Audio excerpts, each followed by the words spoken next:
Democratic response and now the working party's response. And this year, as we So, celebrate 200... First off, I really wish that they did not have another CIA agent doing this. I wish they had Zohra Mamdani doing this. I know that would never have happened, but Zohra Mamdani is literally the most popular Democrat in the entire country. And I think it would have been better if he gave the response, in my opinion. Also, he knows how to give a fucking speech. Like, he knows. And 50 years since America declared our independence from tyranny, I can think of no better place to speak to you as we reflect on the current state of our union. Tonight, as we watched our nation's lawmakers gather for a joint session of Congress, we did not hear the truth from our president. So let's speak plainly and honestly. And let me ask you, the American people watching at home, 3 questions. Is the president working to make life more affordable for you and your family? Is the president working to keep Americans safe both at home and abroad? Is the president working for you?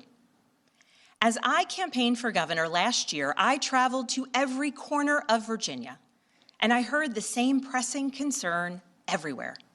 Costs are too high in housing. That was one thing that also stuck out to me is she kept talking about Virginia, and it was just like, okay, we understand you're the new governor of Virginia, but like, can you be broader? And you don't need to mention Virginia when you're talking about affordability.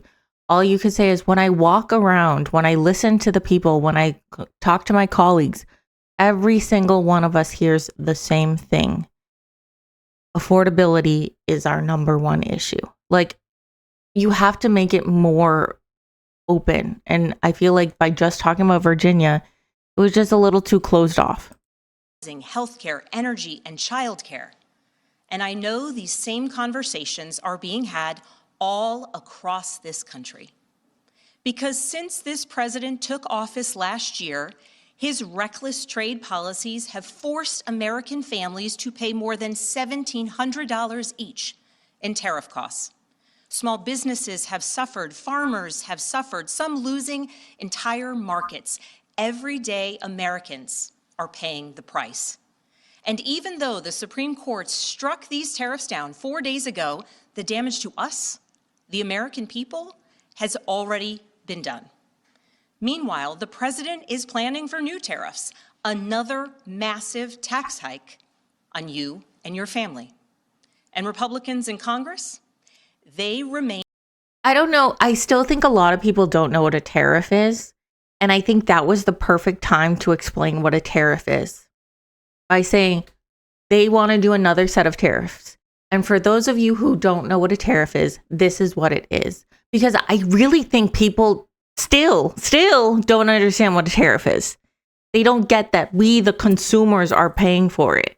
They still think that the buyers are the ones paying it, but not the consumers. It was just education is something that the Democrats really struggle on. They really focus on assumptions and assuming you know what they're talking about. They never really actually educate, and that's one thing I've noticed about the Democratic Party. That was the perfect chance to educate the people and being like, hey, like, just want to make sure we all are on the same page. This is what a tariff is. Unwilling to assert their constitutional authority to stop him. They're making your life harder. They're making your life more expensive. They're even making it more difficult to see a doctor. Rural health clinics in Virginia and across the country are already closing their doors thanks to the so-called One Big Beautiful Bill, championed by the president and Republicans in Congress.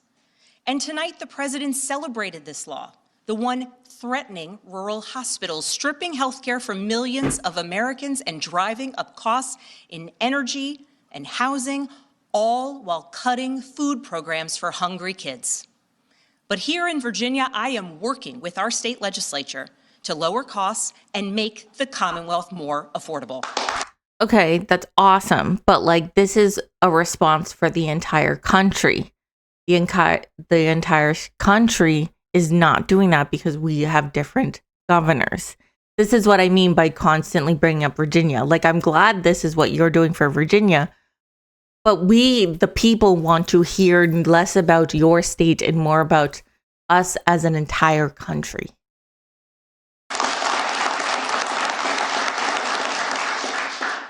And it's not just me.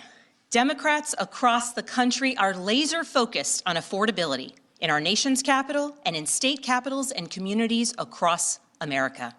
In the most innovative and exceptional nation in the history of the world, Americans deserve to know that their leaders are focused on addressing the problems that keep them up at night.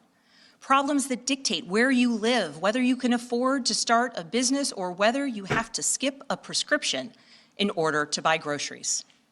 So I'll ask again, is the president working to make life more affordable for you and your family? We all know the answer is no. I grew up in a house of service. My mother was a nurse and my father was a career law enforcement officer. I began my career by following in my father's footsteps as a federal agent working money laundering and narcotics cases. And this is why it's just like right now the DOJ is not looking so hot. The FBI is not looking so hot. They just shouldn't have picked her if she was going to talk about that. I know where she's headed. She's going to talk about ICE. Like, I get that. But right now, there's an all-time low in trust right now.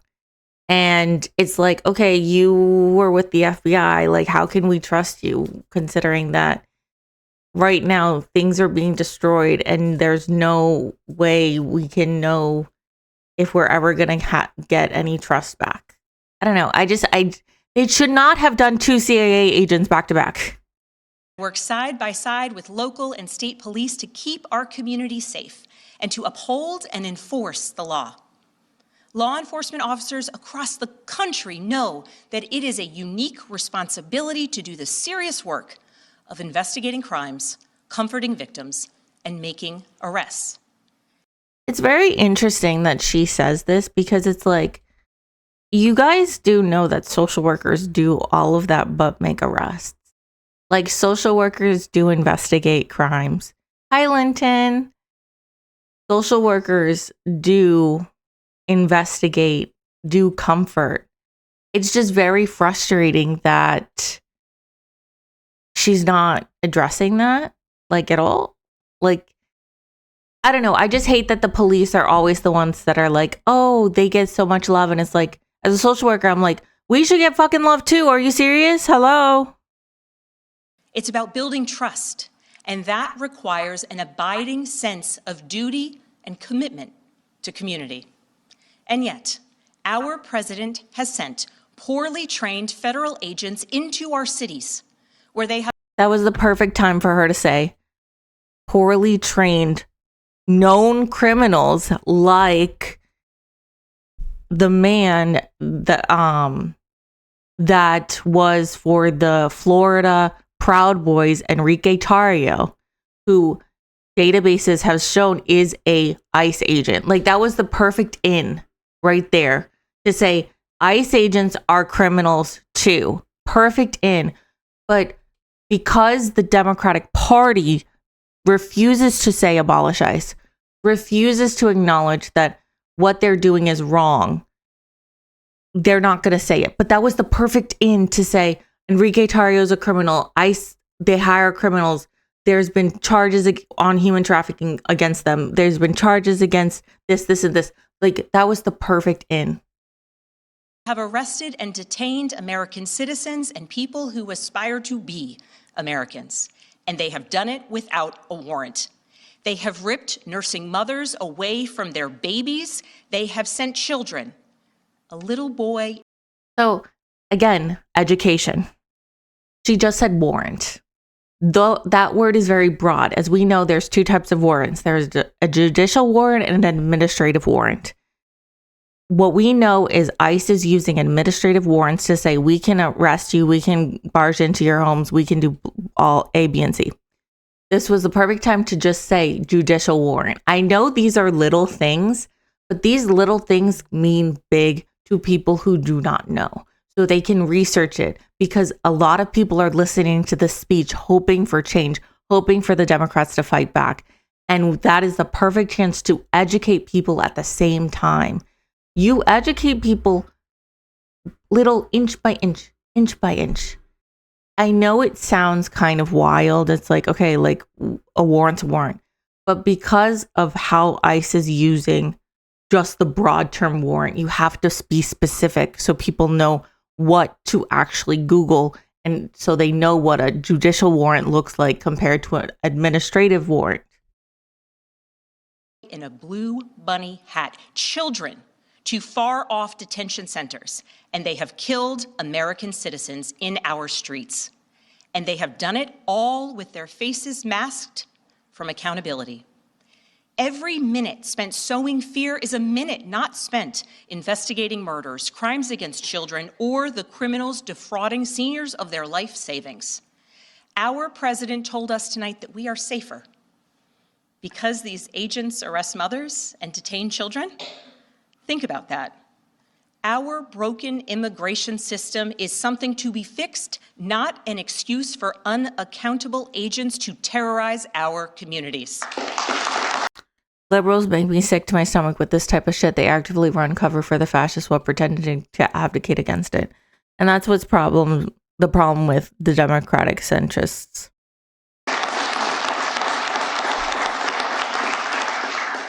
After working in law enforcement, I continued my career of service as a CIA officer, working undercover to protect the United States and our allies from global threats, terrorism, nuclear weapons, and the aggression of adversarial nations around the globe. But as the president spoke of his perceived successes tonight, he continues to cede economic power and technological strength to Russia, bow down to China, bow down to a Russian dictator, and oh yeah, you didn't know she was a CIA officer? Yeah, this is the second time they chose a CIA officer to speak for as the Democratic response. Also, calling out China really bothers me, considering China's going to be the next superpower because the United States is crumbled. So calling out China and saying China's bad and comparing it to Russia is kind of absurd. And it just makes me furious because it's like, you guys do know, like, China is making deals with everyone because of how shitty you are. Stop like alienating them and start working together, especially when it comes to eco-friendly stuff like solar panels and cars. Like, working together is so much easier than working against each other. make plans for war with Iran. Here's the truth. Over the last year, through Doge, mass firings, and the appointment of deeply unserious people to our nation's most serious positions, our president has endangered the long and storied history of the You should have called out their names. Call them out. Say, hiring Elon Musk, a man that has only failed up, who has gotten millions of dollars of subsidies from the American taxpayers, yet he canceled so much of the government so he would not be charged. These are the things that you have to say. Calling out China is so wild. Every bad thing China has done, the US and the West has done tenfold. Yeah, but that requires the United States to actually acknowledge that they do bad things. United States of America being a force for good. So I'll ask again, is the president working to keep Americans safe, both at home and abroad? We all know the answer is no. In his speech tonight, the president did what he always does. He lied, he scapegoated, and he distracted. And he offered no real solutions to our nation's pressing challenges, so many of which he is actively making worse. He tries to divide us. He tries to enrage us, to pit us against one another, neighbor against neighbor. And sometimes he succeeds. And so you have to ask, who benefits from his rhetoric, his policies, his actions, the short list of laws he's pushed through this Republican Congress. Somebody must be benefiting. Billionaires. He's enriching himself, his Billionaires. family, his friends. The scale of the corruption is unprecedented. You have to say billionaires. You have to say billionaires. You can't just say his friends. You have to say billionaires. Or better yet, the Epstein class. That is what Ro Khanna is calling them. That is what you say. These are the things that are little, but changes a speech like this. I saw Mers from Germany earlier criticizing China for free speech / expression. Meanwhile, I've seen German police brutalize protesters on an unfathomable amount of occasions. Yeah, I've seen them brutalize like 14-year-olds in Berlin. I've seen videos of that, and that's ridiculous that he said that. There's the cover-up of the Epstein files, the crypto scams, cozying up to foreign princes for airplanes and billionaires for ballrooms, putting his name and face on buildings all over our nation's capital. This is not what our founders... I would have added, this is just me being piggy now, our nation's capital, the people's house. Like, emphasize that this is not theirs. It is the people. Envisioned, not by a long shot.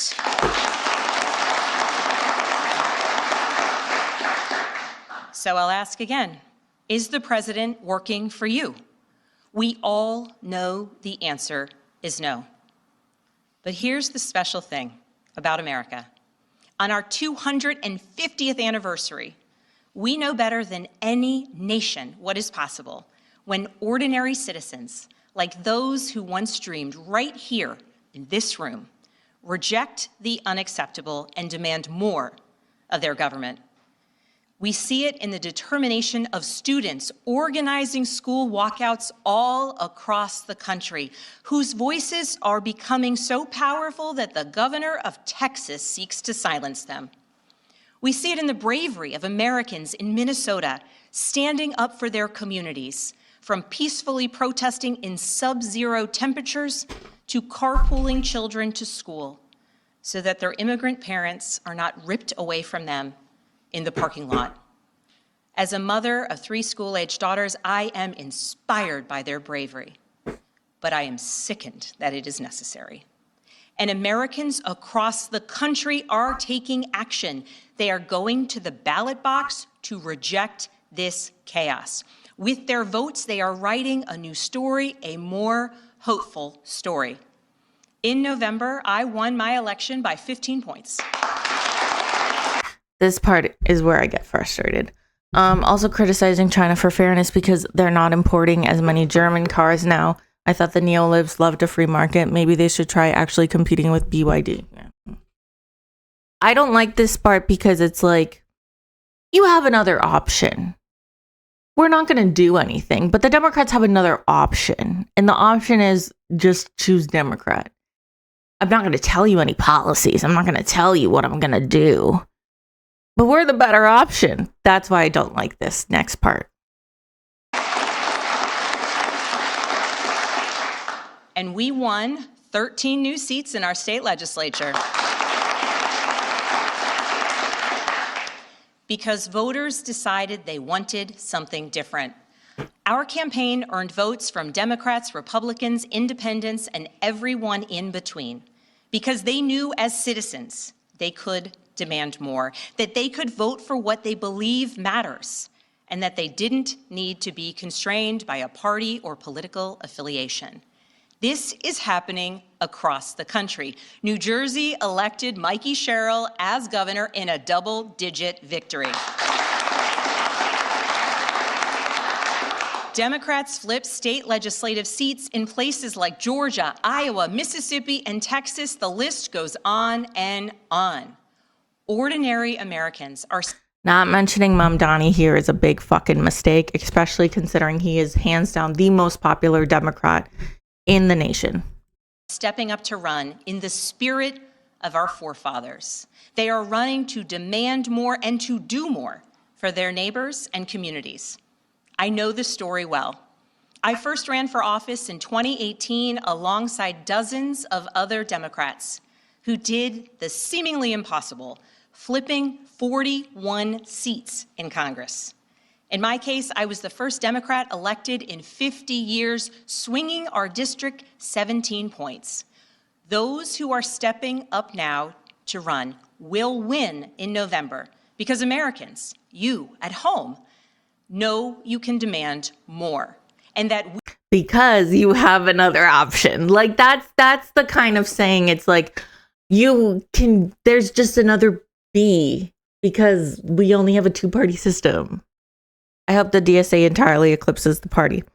We'll see. We'll see. We'll see. I don't know. We'll see.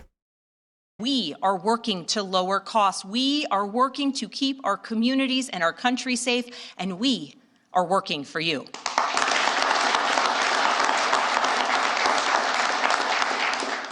In his farewell address, George Washington warned us about the possibility of, quote, cunning, ambitious, and unprincipled men rising to power. But he also encouraged us, all Americans, to unite in a common cause, to move this nation forward. That is our charge once more, and that is what we are seeing across the country. It is deeply American and patriotic to do so, and it is how we ensure that the state of our union remains strong, not just this year, but for the next 250 years as well, because we, the people, have the power to make change, the power to stand up for what is right, the power to demand more of our nation.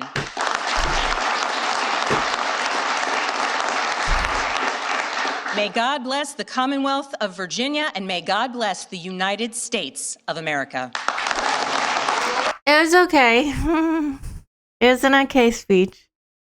My issue is one, didn't talk enough about fascism, barely talked about Epstein, didn't call the president of the United States a pedophile human trafficker, one. But I think what's also really significant is I didn't feel like we were fighting. I felt very like, I didn't get this pride that I wanted to fight back against the fascists. The speech that we need. And that's really upsetting. Not surprising, but upsetting. I don't think the Dems could survive long term without that, though. I feel like it's kind of inevitable eventually, surely. Well, it's interesting you say that because the next speech we're going to listen to is Summer Lee. Summer Lee decided to go under the Working People's Party. And her speech truly was incredible. I had goosebumps listening to it. I'm so excited to share it. It was a speech that was really, it was significant. It was significant. And it really had everything that you want the Democrats to have. I'm Congresswoman Summer Lee, and I'm honored to deliver the Working Families Party response to the President's State of the Union.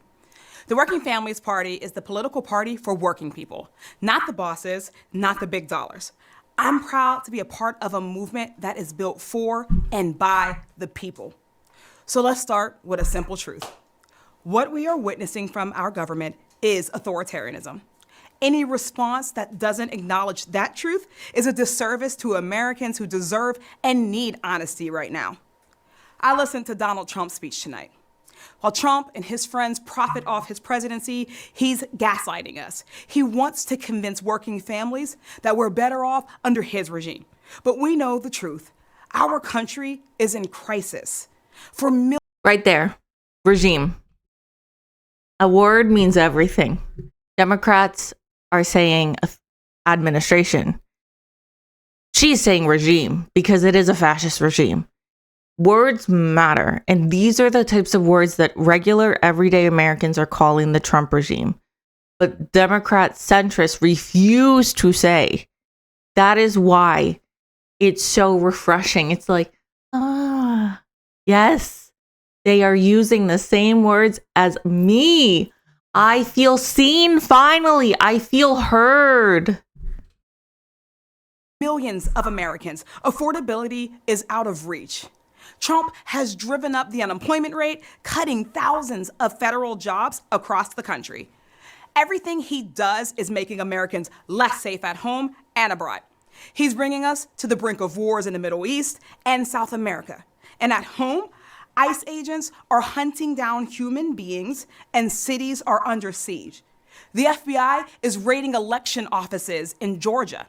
Students are being disappeared for protesting tyranny and genocide in Palestine. The environment. I don't know why, but like when I first heard her say Palestine, I almost started crying. And right now I'm trying not to cry because it's just like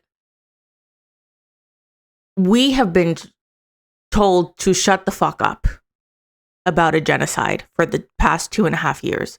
We have been told that you and your voice doesn't fucking matter because we are going to do whatever Israel fucking tells us to. So to hear a politician speak up about Palestine, to say that there was retribution on students who talked about Palestine is sad, of course, but it's also, it's like water's been splashed in your face because it's like, I can't believe this is happening after 2.5 years of being told to shut the fuck up. Environmental protections we earned after a generation of advocacy are being stripped away. Educators are facing attacks on public and higher education because diversity and truth threaten corporate power. Workers are facing union busting and retaliation. And the Republican-led Congress, it's abdicated its post as a co-equal branch and yielded itself to the oligarchs in the White House. Trump bragged about his tariffs, but they were never about creating jobs. They were a tool for Trump to bully countries or companies into paying fealty to him personally, and about making working people pay the price for his tax cuts for billionaires. Right there, education. She educated what the tariff actually was doing to the working people without blatantly say, hey, there's the definition of tariffs. That's what you have to do with the American people. You have to educate them. They don't know. And that's why the Republicans are trying to destroy education for this very reason. The courts have blocked his illegal actions, but for too many small businesses and consumers, the damage is done.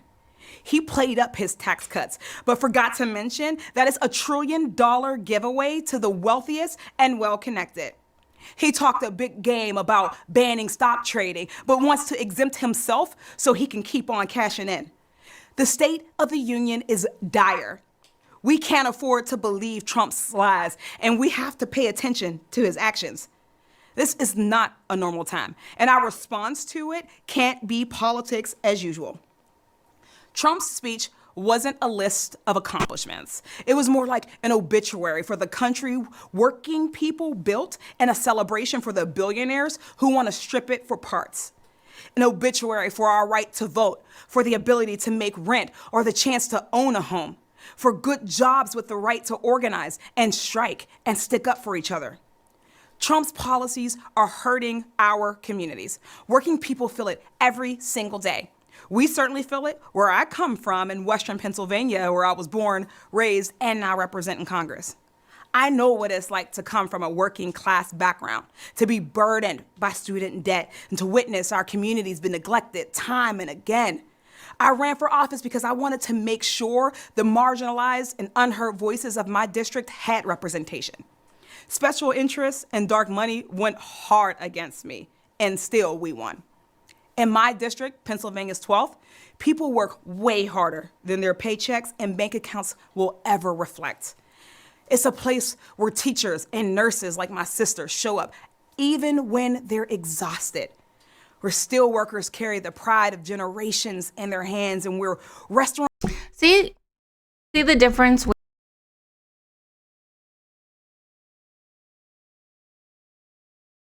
There we go. See the difference with how she talks about Pennsylvania compared to how Abigail Steinberger talks about Virginia. It was all about points. It was all about votes. She's giving the people of Pennsylvania a face. She's giving people of Pennsylvania and showing the country who they are. That's the difference. That's why I'm like, I don't really care about Virginia. Here, it's like, I want to know more about the people because they're working class people. They are people that work extremely hard. They're doing what they can. And she's trying to show that they are human beings and they're not just numbers or points. That's the difference. Cook start before sunrise and don't sit down again until midnight.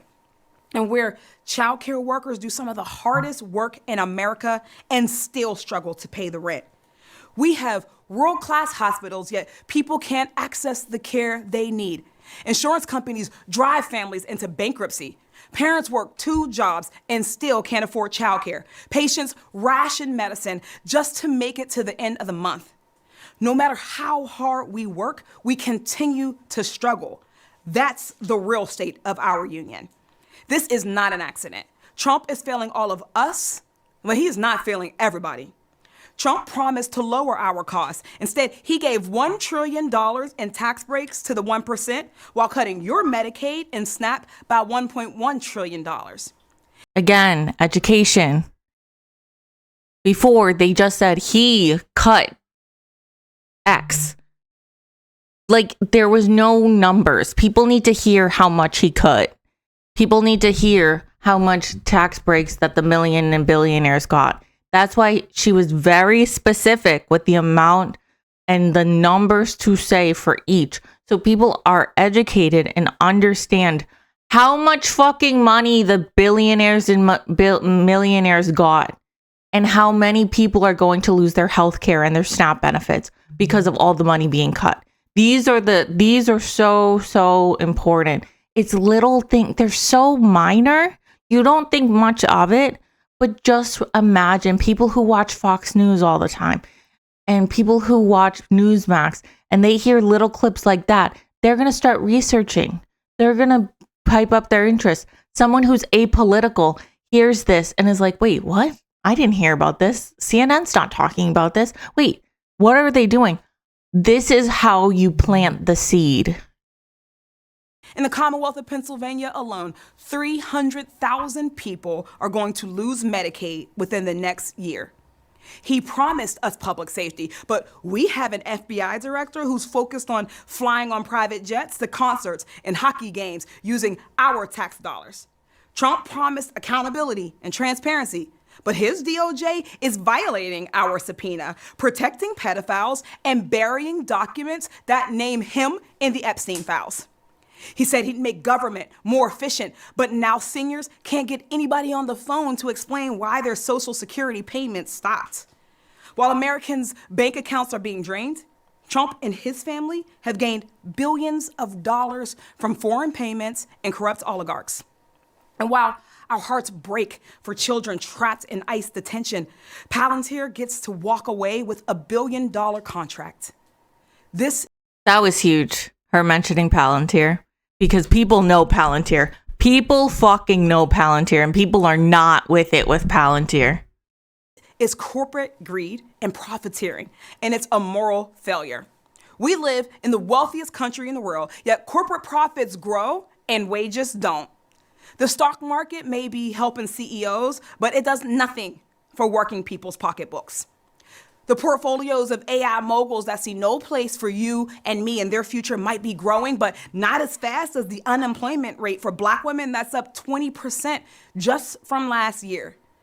The concentration of wealth has created 2 separate Americas, one for a working person and one for the wealthy. And for years, powerful men like Donald Trump and Elon Musk have used the politics of fear and division, telling us that we should blame our neighbors for our struggles. They need you to believe the problem is the immigrant or the trans kid or someone who looks differently or worships differently than you. Yes. They want you to look anywhere but at them. So whether you live in a city where the rent is too damn high or in a small town where the factory closed down, or whether you come from a community hit by gun violence, opioids, floods, or fires, working families are facing this same reality. Wages that don't keep up with costs in a system built for corporate CEOs and a government that is just not doing enough. This rigged system keeps squeezing the people who have it hardest, the communities with the least power, the workers with the least protection, and the families already living on the edge. But we don't have to accept that.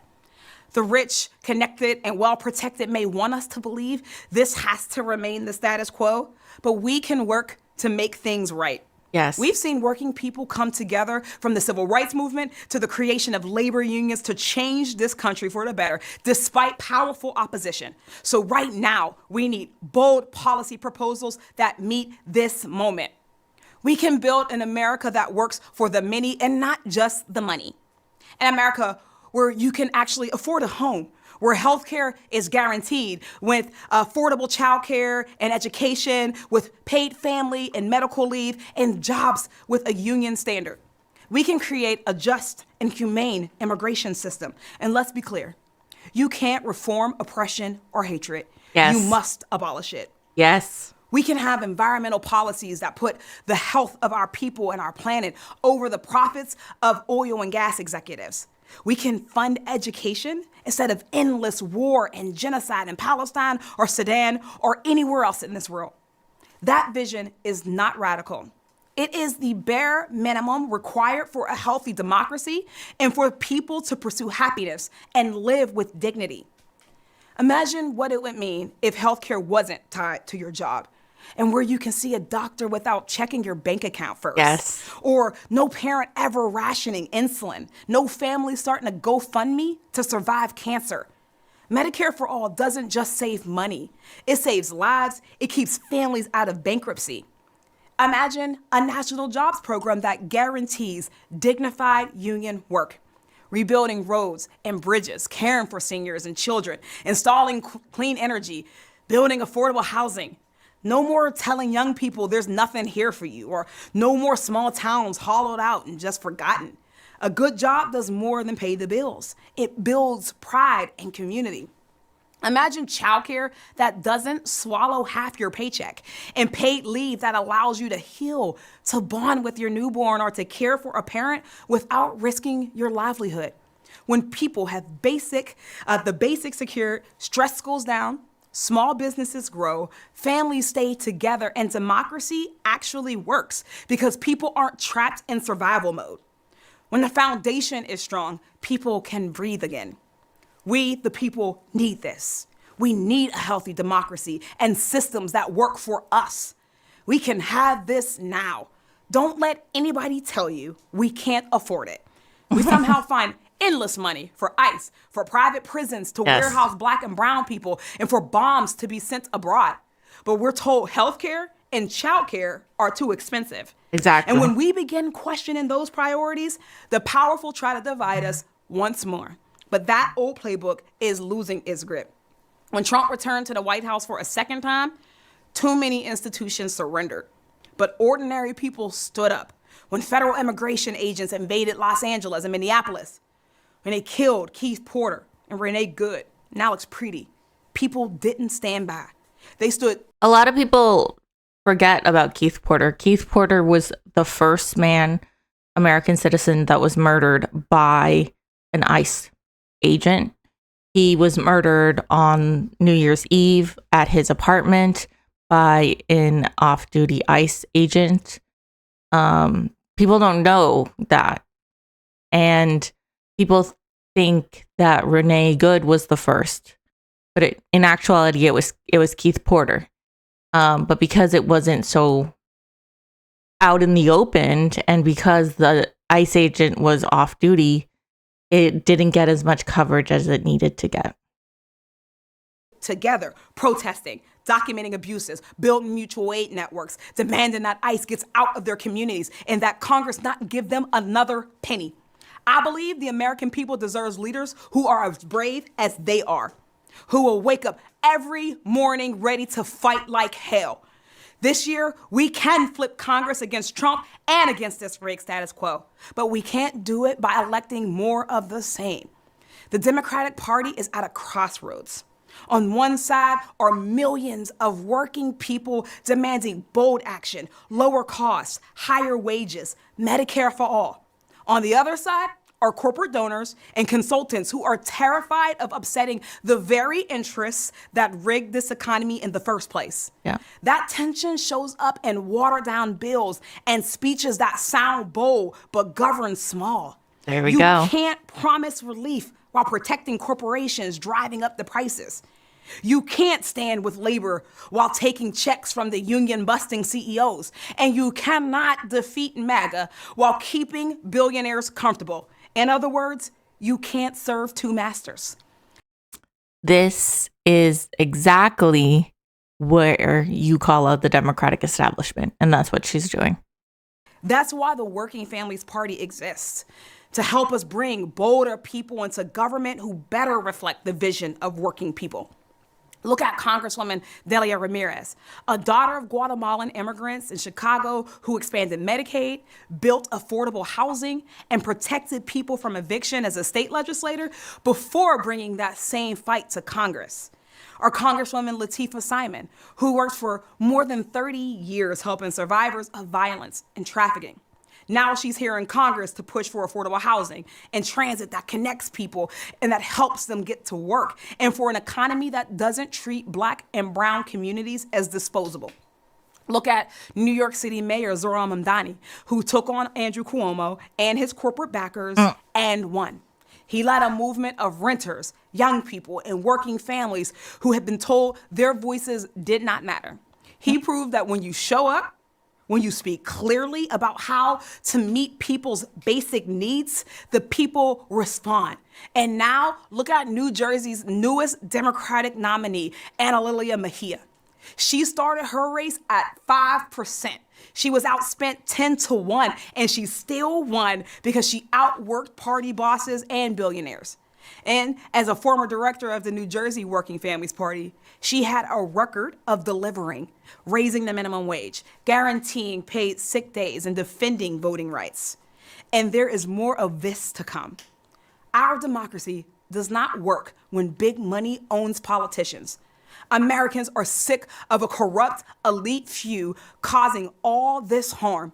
And that's why I introduced a bill to abolish the super PACs they use to control our country. Yes. The obscenely rich shouldn't be able to call the shots in our democracy, and they shouldn't be able to escape accountability. That's also why I moved to subpoena the DOJ to release the full, unredacted Epstein files back in July. I know what it feels like to be targeted by billionaires, to face attack ads and smear campaigns meant to silence you. It was demoralizing and exhausting. It was also a waste of their money because our movement won, and we have to keep winning. Because when we have progressives in Congress, we get legislation that meets the moment. We get people who fight for accountability and justice. We get opportunities to do the right thing. So if you're sick of the corruption and the cruelty in this administration, if you're frustrated by Democrats who speak boldly but deliver cautiously, or sometimes even vote with MAGA, then believe that change can and will happen if we build political power together. Exactly. That's what we're doing at the Working Families Party. Join us. Let me end with this. Trump is trying to steal everything that isn't nailed down for himself and his obscenely wealthy friends. But this level of thievery requires consent. It requires silence, exhaustion, resignation, but we do not have to consent. Our organized labor and our organized money are far more powerful than they want us to believe. So join us. We can reject authoritarianism. We can reject corporate power. We can get money out of politics. We can choose a different path, one where we have each other's backs, because working people are the majority. And when we come together and fight, we win. Thank you and good night. And that's how you make a fucking speech. No notes. Goosebumps all around. That is how you make a fucking speech. That was amazing. I'm not kidding. Like, I was so happy when I first heard this. And I think everyone needs to go check out Summer Lee. She's fucking amazing. She doesn't get as much credit as she really should be, in my opinion.